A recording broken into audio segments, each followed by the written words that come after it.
এবারে আমি মঞ্চে ডেকে নিচ্ছি ইসলামী আন্দোলন বাংলাদেশের নায়েবে আমির মুফতি ফয়জুল করিম হাফিজাহুল্লাহকে বিনীতভাবে মঞ্চে আসার জন্য হুজুরকে অনুরোধ করছি। আজকের এই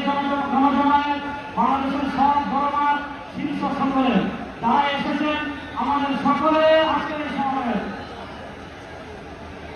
আমরা আপনারা